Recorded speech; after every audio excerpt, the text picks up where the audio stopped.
One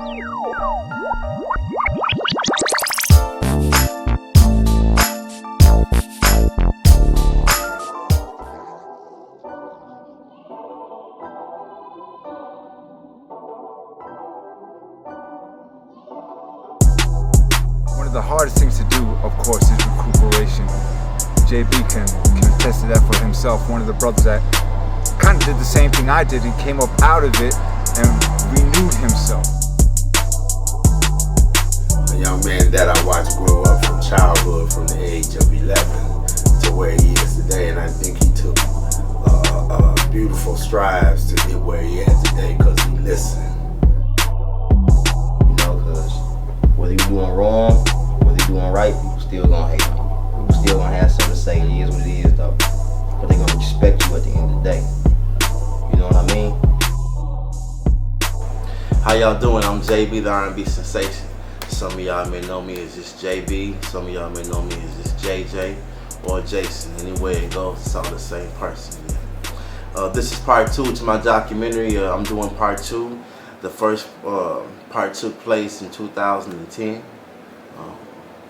I believe I was, I was like almost 3 years clean at that time. I just wanted to do an update, let y'all know how I'm doing from that point up until now. It's all been an upgrade, everything has been fine, you know, I'm still in the same place, just, you know, new furniture, you know, as y'all can see. I'm doing this documentary, man, you know, just to let you guys know that, you know, I mean, I don't care what kind of trials and tribulations that you go through, you know, you can overcome any obstacle in life. You just have to try. On this documentary, you guys are going to be hearing from my children, you know, and how they see me, you know, how like they might have heard bad things about me back in the day before I actually got back in their life, and now I'm just showing them good things. Actually, at the same time, you hear from some people who I grew up around, so some people who knew me back when I was out there in the streets, you know, drinking and drugging, thugging, acting a damn fool, you know, and there's also some live performances of me too as well, so, you know, kick back, you know, and get ready. I'm trying to keep y'all entertained too at the same time. It's like 10 years ago and shit, we was smoking weed together. Now we at the bar and shit, you know what I'm saying? I got a drink and he's sipping on orange juice and shit, you know what I'm saying? Real player shit, you know? My name's Montrell Manuel, son of JB, aka Jason Jr., you know. How my dad got back in my life. Actually, my auntie, she the one who hooked it all up and whatnot. I was in St. Joe's, and he wasn't on my contact list, so I guess they had ran into each other and whatnot. And she basically asked me if I wanted to talk to him, and he was already on the phone, and I was like, sure, you know, because it didn't really matter at the time, you know what I mean? Because I heard about him, but I don't really know him, so it was like whatever. So I said, yeah, you know, he was on the phone, and just went from there, you know what I mean? We just conversated, you know, asked me how I was, you know, my interests and things like that, like nothing's happened, you know what I mean? Obviously, you know, he was absent from my life for about 7 years or whatever the case was, you know. 7 years, man. Yeah, we just kind of just picked up from there, you know what I mean? Got back in touch, was seeing each other, things like that, and you know, it was a rocky, rough start and whatnot, you know what I mean?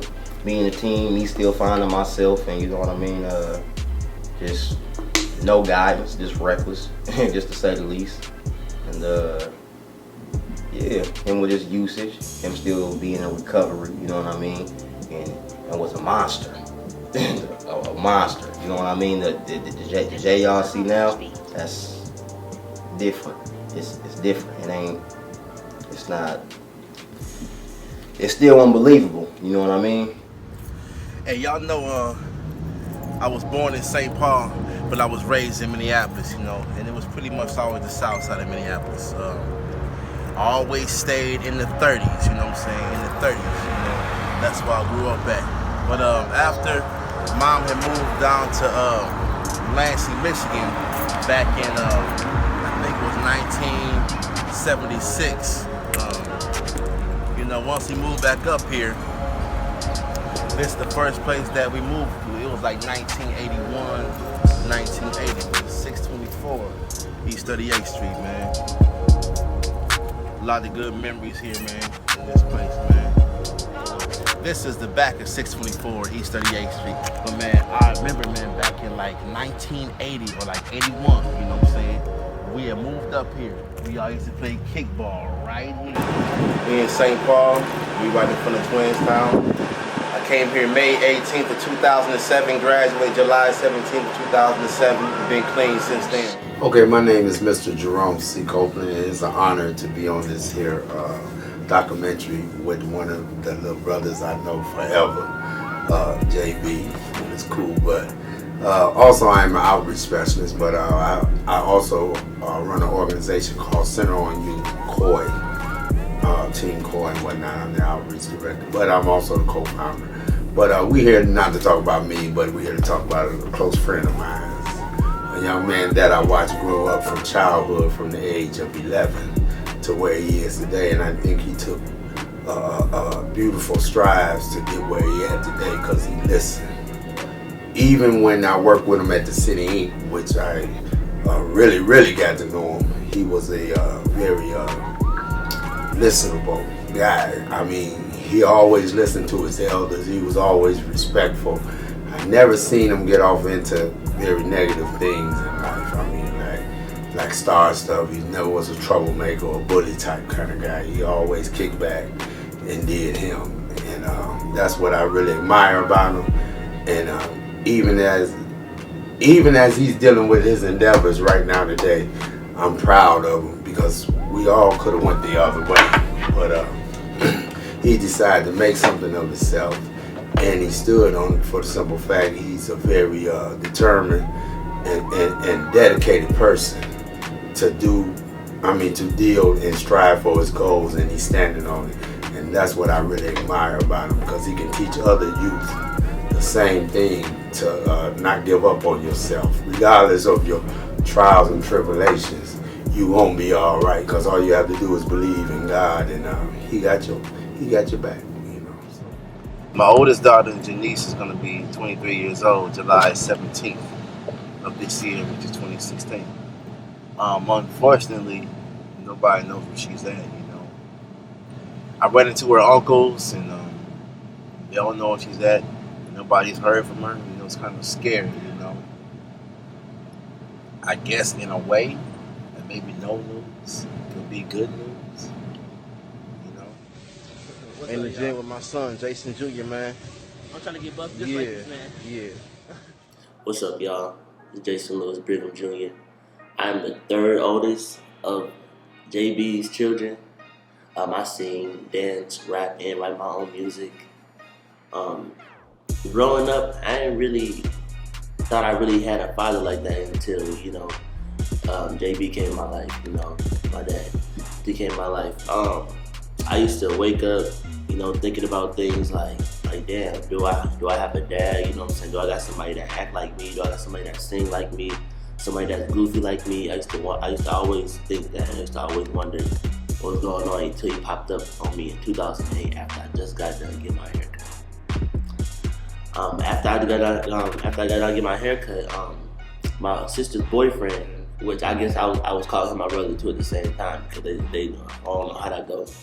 But I guess he hit me up. He was like, hey Jason, he like somebody in the car saying that's your dad. I'm like, no, saying he's your dad. And I'm like, for real? You know what I'm saying? So I instantly stopped. You know, my heart started beating fast. You know, I seen this dude with a do-rag on inside his head. I would say inside his head, inside the car. And I see his baby mom in the car on the passenger side. So, you know what I'm saying? So I'm still looking, you know what I'm saying? In my head, I'm like, damn, he do look like me from my angle too.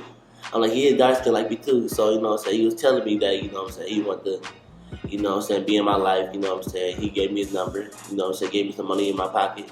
I didn't hit him up until I was 18. I was 14 at the time. I didn't hit him up until I was 18. That's because I had a lot of thinking to do. On top of that, my foster parents, they would decide on my head too at the same time. So they was trying to hold me back, you know what I'm saying, from seeing him. But then again, it was like the more shit I went through with them, the more I want to meet, you know what I'm saying, my real chase, my real, you know what I'm saying, my real family. So other than that, ever since then, ever since 2012, you know what I'm saying, we just been tight ever since. Now I ain't gonna lie, we have gotten to it because we do act alike, but then again, it's like, you know, so I'm always love my dad, you know. I go to Twin Town and I speak on Monday nights, you know. I'm like the longest alumni that they ever had going to that program speaking, you know. I ended up getting hired at that place. I heard that they was needing some help there at the place, and I ended up getting hired at that place. You know, I'm gonna tell y'all what happened. You know? Well, I still got my name tag, as y'all see. I got hired there after speaking there for 9 years. I got hired right there on the spot. You know? Sometimes you gotta trip. This is Trip just a little bit. You gotta make time to let it go. Otherwise, what you working for? So sometimes you gotta treat, baby. Treat just a little bit. Gotta make time to let it go. Well, I'm the Remedy singer songwriter, man. I done worked with. I got some shit that I'm trying to get in work with Raheem Devon, Mindless Behavior, places like that. But you know, I'm really I like to do this Minnesota thing, and I work with people like JB and Jay Isaac and people like, you know, people I look up to, people that are really good at their craft. You know, he's a very talented individual, man. We've been working for years. Ever since then, we've been working. Most of his music I've done, and he's done most of the writing. I help him with a little bit here and there, but, you know, it's a pleasure to work with somebody that can actually do it. You know what I'm saying? So big ups to JB, man. He's the truth.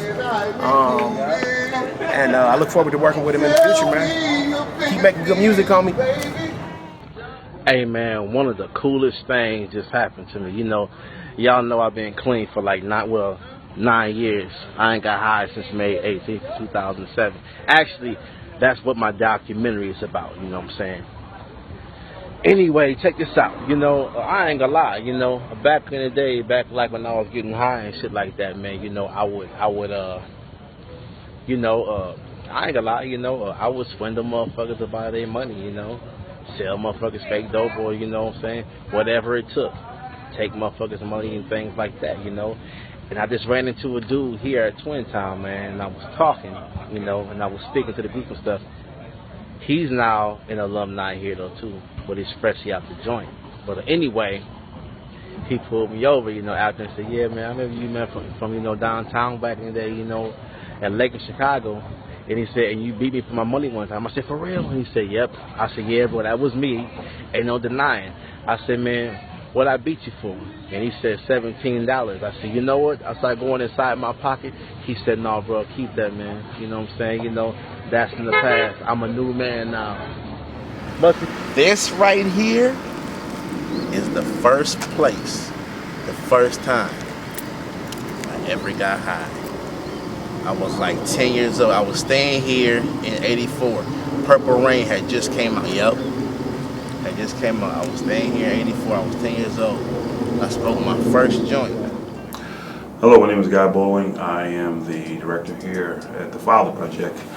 Father Project is a program of Goodwill Easter Seals, and we work with men between the ages of 17 and 45, sometimes older, to help them overcome any barriers that gets in the way of them being involved in the life of their kids, both emotionally and financially. We do it through partnerships with a number of different Twin Cities organizations, and our goal is to help men be better men, but more importantly, better fathers.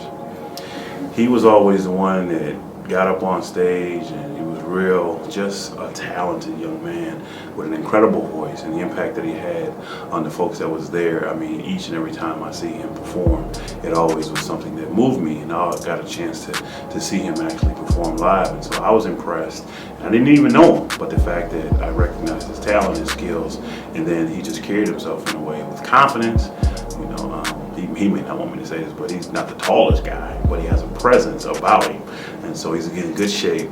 And so I noticed that about him, that he just carried himself in a way like, you know, regardless of where he was commercially, but he carried himself like a star. You gotta tell me so. You wanna know the other night I caught you talking on your cell phone, telling your mama that you feel you should just be alone. You said I'm selfish, girl, and all I do is think of me. But in my arms is just right where you wanna be. You think I can tell your mom how I treat your babies like mine? How they started calling me daddy, and I'm walking there first night. You forget to tell her all the good stuff. It's plain and simple that you got me messed up.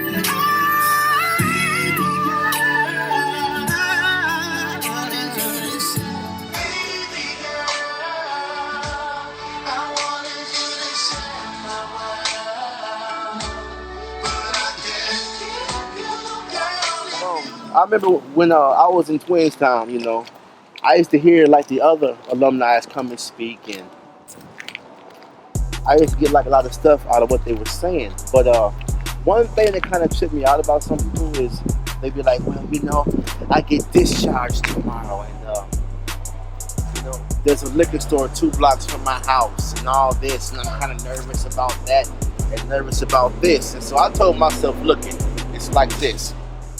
The liquor stores ain't going nowhere. Everybody else ain't going nowhere. If I want to find dope, I can find dope. If not hard. If I want weed. You know, you have to be able to be strong in any situation that you're put into. For real. That's the bottom line. Walking around like, oh, there's a liquor store right there. No, it doesn't matter. Nothing can make you go inside that liquor store if you don't want to. That's the bottom line. For real.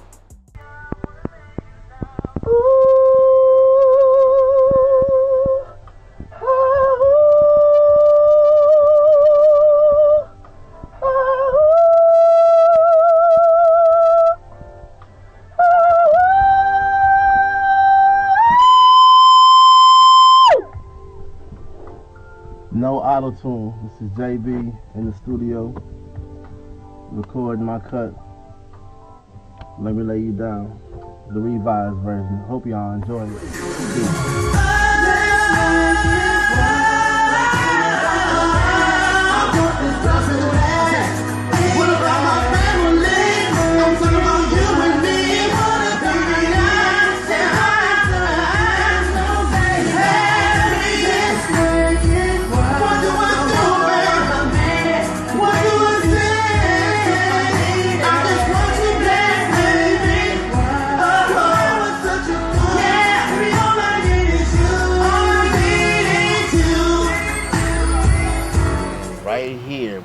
First child was born. This is 35, 34 Portland. Man, this right here is when my usage picked up. I was smoking weed every day. I was drinking Old English 800, you know, Easy E and NWA was real, you know, tough at that time doing that thing, you know. I stayed here with my sister Bola, man. We stayed right here, man.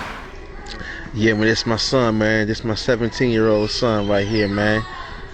Ready to flame James, nigga. Yeah, you know what I'm saying?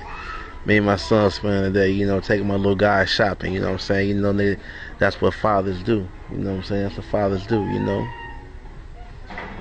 Real talk. What's up? I'm Jaivuan Brigham. My dad's 5th oldest child, third to the youngest. I'm Jaivuan. That's my government name. My rapping name is Dreddy B. Facebook name Rico Looneyland. But when my dad came into my life, I was 12 years old, and I was in the Frogtown area. And when he came into my life, I was surprised. Like I was just more happy than just. Like what my brother said, I was just more looking more forward to seeing him, and I didn't really care about the past. So when I seen them, it was just a surprise of love, someone I really been wanting to see. And from my experience, just like my dad, he always been in my life, even though like the jail times, things like that. It was like I knew deep inside like. He would be out and he's still gonna be an active father, like no matter what, because it was times where he was in jail, and he gave us calls and did his best to stay connected with us. Love my son shit. You ain't really even know shit, boy, just stay inside. I be getting this money, why is you niggas lying? We can't escape this music shit. I be stacking my... I passed the G down to all my kids. This might sound selfish, but when these niggas blow up, if I don't blow up first, I'ma eat off them. I was with a crew called the Nasty Rockets. It was 4 girls. I was only dude. It was Melinda Dorsey, Pat Brown, Rhea Mayfield, my sister Fabre, and Leslie Bell, and Ebony Johnson. I was the only dude in the group, you know, and we had a track record for winning talent shows, you know what I'm saying? But I used to practice breakdance moves down here with the Heartbreakers back in like '83. I wasn't a heartbreaker, but they was always practicing down here, and now I practice with them too, you know, at the same time. I've been knowing this brother for quite a while, since 1998 to be exact. And how I met him is we was both in the joint. We met up in St. Cloud in 1998. And that brother was doing a bit, and I was doing a bit. And we kind of lost contact after we both got released. And then we reconnect on the streets. But when we reconnect on the streets, it wasn't really a good situation because we both was into drugs. So when we both found out that each other was getting high, we started getting high together. I want to talk about how my brother has changed. Like I see brother JB, when I was seeing him out at the clubs over here on Lake Street, this brother was singing karaoke, and I walk in the club one day and I hear this brother blowing a song, man, and it just blew me out the water because I knew the brother could sing. Because when we was on a joint, the brother was singing on the galley, and when we used to get locked in and be in the hole and locked down for like a week at a time, this brother was like our radio. And about the difference night you tell, you forget to tell all the good stuff. It's pretty simple that you got me messed up. Let's go!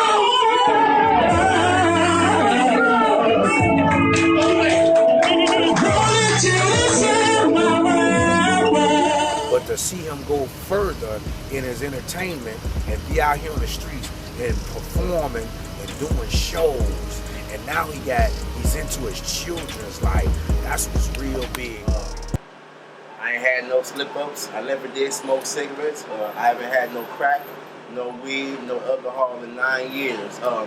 I'm not gonna say that, you know, a magic trick just happened since I came to this program. This right here, it was treatment number 12, and I decided that, damn, you know, it's about time to try and give yourself a chance. So, you know, I was in it for 2 months.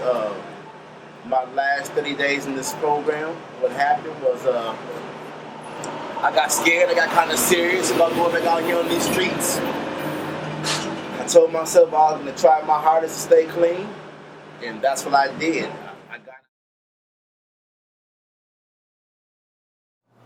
How y'all doing, man? My name is Christopher Brigham, aka Baby Chris. I'm the 5th child of Jason Brigham. You know, that's my dad, you know. My dad, well, he always been in my life, to be honest, you know. Even though when I was kind of little, you know, he had a little drug issue and stuff, you know, he ain't out of jail and stuff, you know, but I don't hold that against him, you know. Everybody go through what they got to go through, so, you know, shit happens. But he started coming to my life around, like, when I was like, I say 10, 11 years old. He came for my birthday, and that's all I really wanted. I was just wishing and praying for him to come to my birthday. I ain't talked to him or nothing in like 5, 6, 7 years, and out of the blue, he just come. I'm like, oh, that's what's up. That's what I really wanted. And now, ever since then, he's just been in my life, helping me out, call me whenever I need him. That's what's up, though. When I met this brother, JB, I met him probably about 10 years ago at barbershop right off 35th in Nicollet, in Blaisdell, somewhere around there. It's right on the corner, and I used to get my hair cut every week. And this brother would come through, take care of his business, but he was always put together. he always had a personality about himself that, you know, I never introduced myself to him, but I always spoke to him. I always say, you know, I like the type of brothers because he wasn't never a brother that started stuff. He was about his business and take care of his business and he moved quick, but he always was so smooth with how he did what he did, you know. So I never would have known that he, you know, had a drug addiction. We don't know nobody else's story. You know, in history, when we talk about people in history, our history is his story. What is your story? And I didn't know he could sing either. You know, he showed me a couple of his YouTube videos and I was blown away. You know, I thought he was gonna show me a rap video. This brother showed me some R&B and he was blowing. I was like, man, you get with the right people, you know, you got a career ahead of you. So my thing for JB today, man, this is not about me, this is about him, is keep your eye on the prize. You know, stay focused, stay around positive people. Don't let nobody shake you. If you're around a negative person, you don't have to argue back, just get away from it.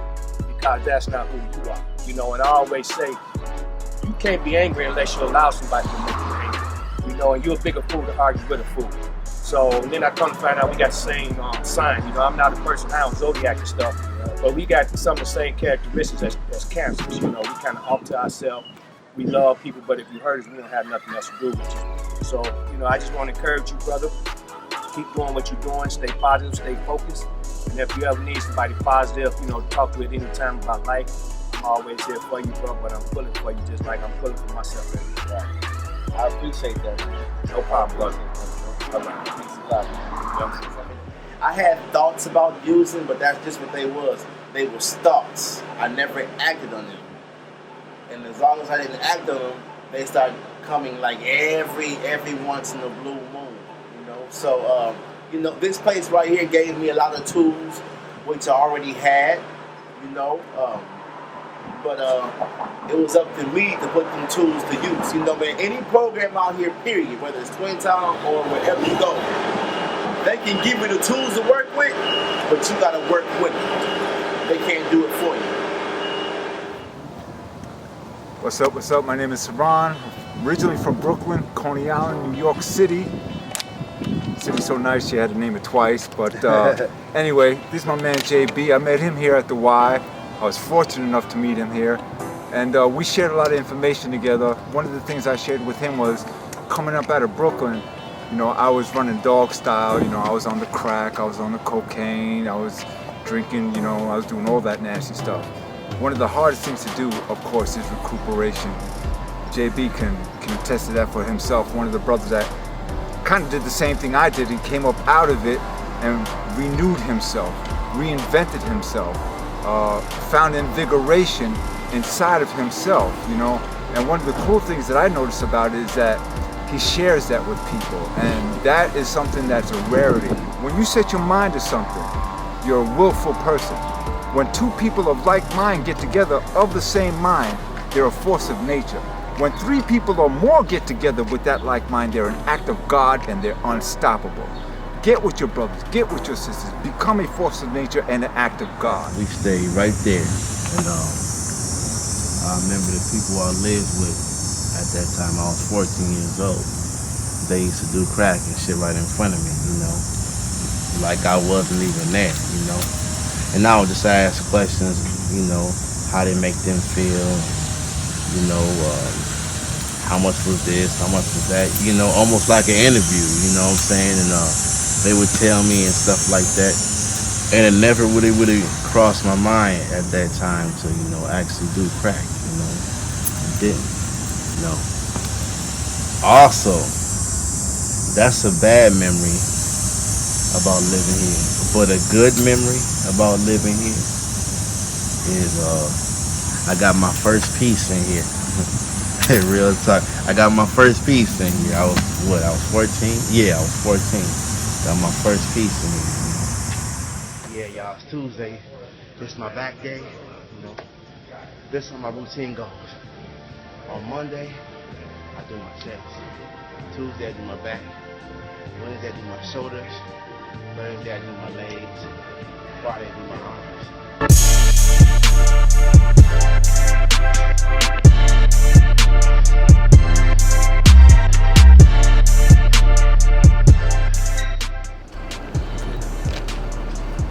Yeah, I just got done working out, man. You know, I've been doing this on and off all my life. Usually, I used to only lift weights when I went to jail. I ain't gonna lie, when I went to jail. I would get out, I wouldn't keep it up because, you know, I mean, I would hop right back on the drugs, you know what I'm saying? I would lose all that stuff. But, my blood pressure was real high from, like, you know, eating fast food and fried food. I was drinking pop all day, eating candy all day. I wasn't eating nothing healthy at all. And I went to the doctor. They said that my blood pressure was so high, I should be having a stroke any minute, you know? All my numbers was like 3 numbers. The top had 3 numbers and the bottom had 3 numbers. They said, man, you should really start exercising. And your heart is enlarged too. They told me if I kept on eating the way I was eating, you know, I was gonna develop heart disease, you know what I'm saying? But luckily, I didn't develop heart disease because I was still eating real messed up. So, I'm gonna tell y'all something. That was my motivation of getting inside the gym. Y'all might laugh, and I'm not ashamed to say it. I gotta tell y'all, during sex, my blood pressure was so thrown off during sex. Sometimes my thing would go limp, and it would go back hard, and then limp, and you know, all that. I'm like, wait a minute, what's wrong? So I went to the doctor, and they're like, man, your blood pressure is throwing everything off inside your body. And that was motivation for me. It was, because I'm not looking. I'm gonna be real with y'all, okay? I'm not gonna be one of them old people who can only go down and can't do nothing else. No, forget that. So, June 18th of 2014, I said, you know what? No more fried food, no more fast food, no more pop, no more candy, and I've been standing on that. Okay, y'all, my mom used to caretake this film back in like 1988, you know what I'm saying? This is also one of the places where me and her really started falling out at too. I was fresh out of county homeschool, you know, I was a young teenage man, thinking I was grown, but you know what? You can't think that you're grown, not doing grown man shit, and still staying with your mama, you know what I'm saying? So she gave me the ultimatum, you know what I'm saying? I get my shit right, or you know, I get the moving. So eventually, I got the step, you know what I'm saying? Shout it, shout but shout it, shout, shout, shout, shout, shout but shout it, shout but shout it, shout but shout it, shout, shout, shout, shout, shout but shout it, shout but shout it, shout but shout it, shout, shout, shout, shout, shout but shout it. Yeah, but still. Oh, I love black shoes. I'm finna give you some black shoes. I'm gonna give you some black Nike. Black shoes, that means we can see. Are you gonna take care of the shoes I get you? Yeah. Nigga, I bought you them Pumas about 3 weeks ago, nigga. It look like you've been trying to do Michael Jackson, standing up on your toes with them motherfuckers. No, I was trying to. You trying to do what? Do it again, let me see. Okay, these two right here, these are my stepdaughters. This is our Meta, and this is our Money. I've been in their life since they were like 11 months old, and they're 6 years old right now. No disrespect to anybody, but you know, I'm who they know was dad. You know, they start calling me dad on their own, without me saying nothing, or their mom saying nothing. So, evidently I'm doing something right, you know. This right here, this is my biological daughter, and this is Janae. She'll be 4 August 31st, 2016. Y'all been good, so y'all deserve a little treat. No, you eat. I like my own pancake. I like my waffles. Oh, good. No. I got cake. I'm ready. No, you're pink. Like They're all the same. They're all the same. This is mine. Yeah, my youngest daughter, Nene, and the last of my children, I got her in, you know, hip hop dance, and ballet, you know, all kinds of different kind of dances.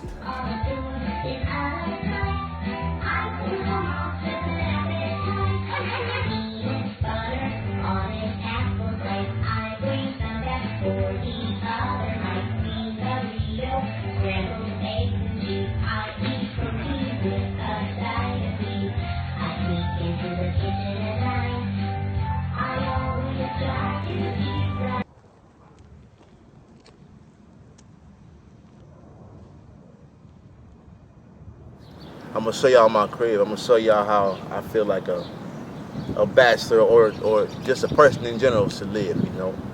Living quarters should always be kept clean as well as your mind, body, and soul too at the same time. So let's check it out.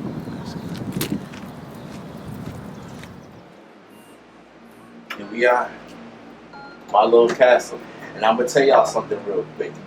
What makes this even more special is, like, you know, this is my first place I ever had. I moved in here May 6th of 2009. And I'm gonna tell you what is most important to me, what it really means much to me. Didn't nobody help me do nothing. I did all this on my own. Nobody helped me do nothing. Nobody said, here, JJ, here this. No, I did it all on my own. And this kind of stuff that you can do when you're cleaning soap, you know what I'm saying? You got your mind.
This recovery shit is a choice. It's like this: either you want to be clean or you don't want to be clean. That's the bottom line. Ain't no in between. You know, all these years I spent messing up my life, I was like, well, damn, I like how it feels. I like how it feels. If I stop getting high, I can't have fun. Man, I wake up happy now. I'm like, damn, I wasted all this time not knowing I can still feel this way without having drugs and alcohol too at the same time. Man, you know. I'm surprised my dad don't know I'm coming down here. You know, he don't know I'm here. You know, like I told y'all, you know, I ain't saw him in 32 years. You know, I ain't saw him in 32 years. And I'm all nervous and shit, man. You know, I mean, I ain't saw him in 32 years, man. You know, since I was 8 years old. You know, I'm 40 now. You know what I'm saying? And you know, man, look, man, I feel like this, man. You know, I don't care about the past, things in the past, you know. And I wanted to be a big man and kind of make things right with my dad. Yeah, I found Drew for you. I found somebody who looks exactly like you. How you doing? How you doing, man? Do you know who that is? You know who it is? No, I don't. Jenny, look at the child. Look at him. Turn the light on, Drew. Where is Turn the light. Drew at? He right here. You look at him, though. Who is that, JD? What's the light? Who is it? I don't know. That's your son, Jason. Jason is here, Dad. How you doing, man? He told I don't know.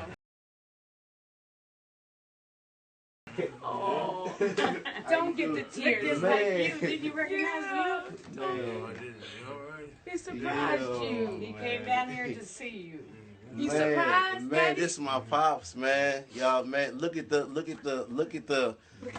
resemblance, man. It's just crazy, man. Yeah, man, you look good, man. I didn't get his screen, but Yeah, I'll get you it look tomorrow. real good. Yeah, That's where I get my, as y'all can see me, that's where I get my looks from, you know what I'm saying? Exactly. That's all we all find. Look on Facebook for me, please. How you get this out? I see you now, son. You got the same haircut? Oh. Yeah. Yeah. This is awesome. This is awesome. Oh, It is. Yeah. Nice to see you, man. Drew, you find my boy. Yeah, man, I don't be coming down here, man. Yeah, they are.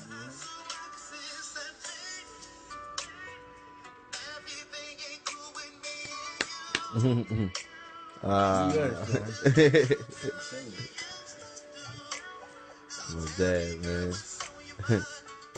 Here we are 6 years later. The first documentary I filmed about my life on alcohol and drugs, it was in 2010. Here we are in 2016. I'm still going strong, you know what I'm saying? No slip-ups, no relapses, just all been up here.